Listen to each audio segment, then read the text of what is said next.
Commençons au rayon frais d'une grande surface. Parmi les produits véganes, la gamme des alternatives au fromage est pour le moins variée.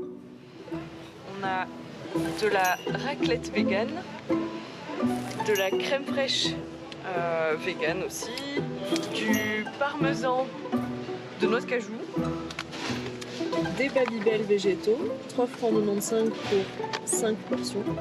25 références sont proposées dans cette enseigne. Parmi les clients, il y a des adeptes, mais pas seulement. Du coup, c'est pour mon fils parce qu'il est allergique aux protéines de lait de vache. Et puis, ça, c'est pour toute la famille, du coup. Nous, on remplace tout par... Nous, on mange plus de crème. On consomme plus de crème normale, en fait. Le fromage vegan, est-ce qu'il a une place dans votre frigo? Non. Si je veux manger du fromage, je prends du vrai fromage, pas du vegan. Je reste un peu dans ma zone de confort, donc je me tourne vers les fromages que j'aime et voilà. Vous, c'est quoi votre fromage? Le gruyère.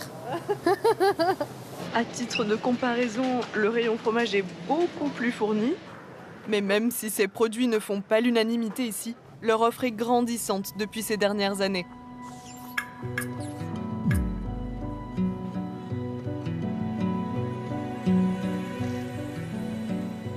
L'une des grandes références, c'est New Roots. L'entreprise leader de ce marché en Suisse a élu domicile au cœur de l'Emmental. Environ 200 000 fromages véganes sont produits ici chaque mois. Donc là, on a par exemple nos fromages à tartiner, la ricotta, la crème fraîche. Derrière, on a la fondue et la raclette. Leur mot d'ordre, produire du fromage traditionnel, mais avec une base différente. On mélange des noix de cajou bio avec de l'eau. Ça nous donne un lait végétal, on n'a pas de perte. Et à partir de ce lait végétal, on fabrique tous nos produits. Et donc les différences en texture et en goût sont là à cause de techniques de fermentation et d'affinage différentes. Tout est fabriqué dans les mêmes règles de l'art qu'une fromagerie.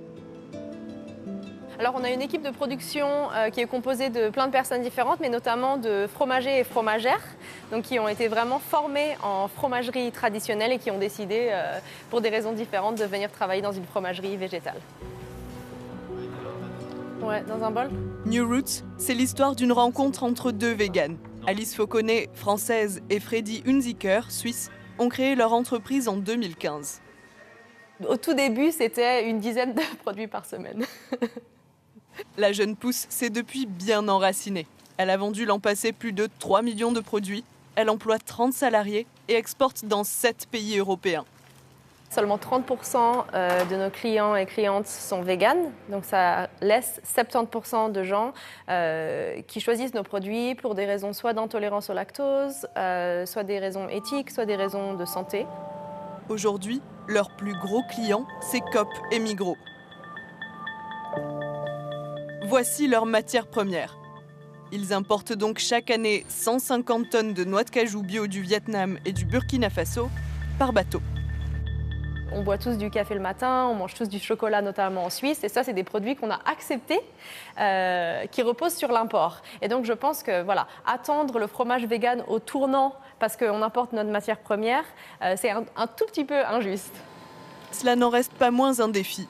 On voudrait garder une ligne de produits faite à base de noix de cajou de toute façon, mais on aimerait aussi accompagner les fermiers laitiers qui le souhaitent en Suisse à faire la transition vers une agriculture locale pour qu'on puisse ensuite acheter leur production et faire du fromage avec leurs ingrédients.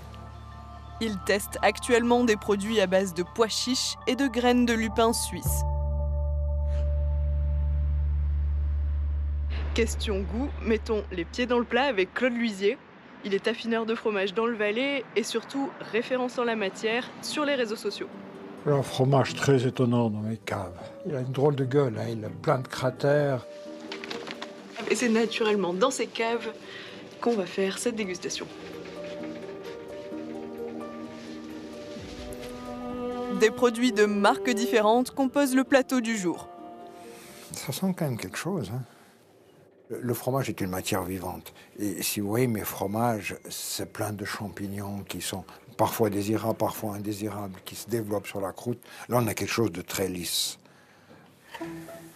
Commençons par la raclette végane.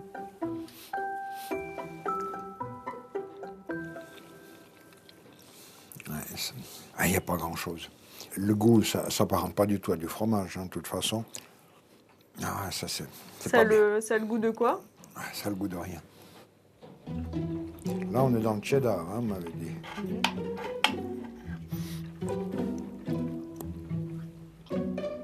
Alors le cheddar flavor, est-ce qu'il s'apparente à du cheddar? Non, pas du tout. Par contre, c'est un produit qui me plairait. Si finalement on l'appelait le petit anglais, un produit vegan. Finissons avec du roquefort végétal. Le goût du champignon, il est là. Même bien là. Côté roquefort, côté bleu, d'Auvergne ou des choses comme ça. Ça, c'est bon. Texture, on oublie. Un bilan plutôt nuancé. Mais pour Claude Luisier, ces produits doivent adopter leur propre nom. Là, on satisfait des gens qui cherchent des choses vraiment particulières, mais qui n'ont rien à voir avec le fromage pour moi. Ces fromages font pourtant recette.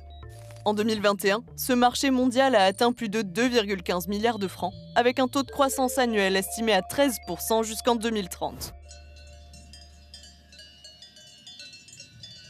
Mais alors, de quel œil l'industrie fromagère perçoit-elle cette offre grandissante? Posons la question à l'un des acteurs majeurs du fromage en Suisse.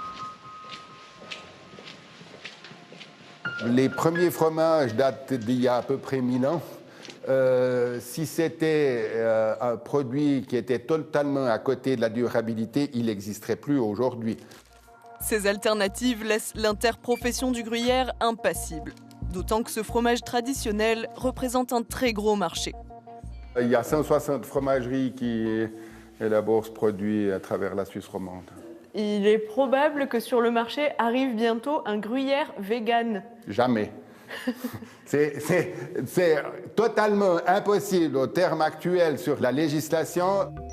Rappelons-le, la loi interdit de reprendre les appellations protégées. Ce chiffre, c'est le montant du marché mondial du fromage. C'est 30 fois plus que celui des alternatives végétales. Côté suisse, nos seules exportations fromagères ont déjà atteint plus de 735 millions de francs en 2022.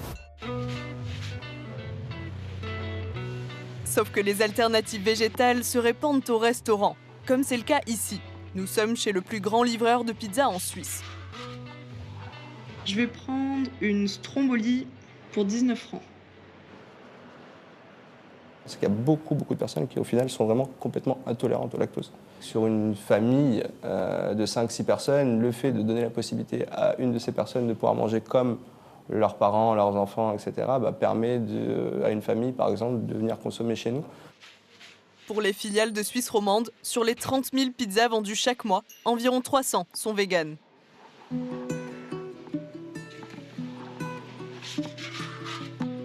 Après la pizza, dernière étape, nous restons à Genève, à la crèmerie végane, les pionniers de ces créations végétales en Suisse romande.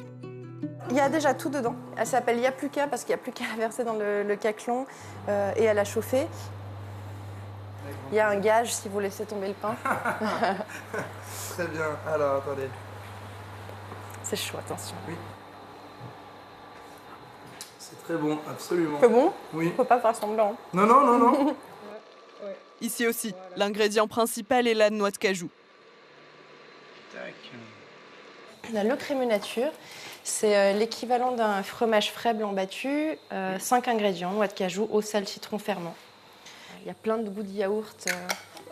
Dans cette vitrine, une intention, défendre une alimentation sans produits d'origine animale. C'est très bon. Très bon.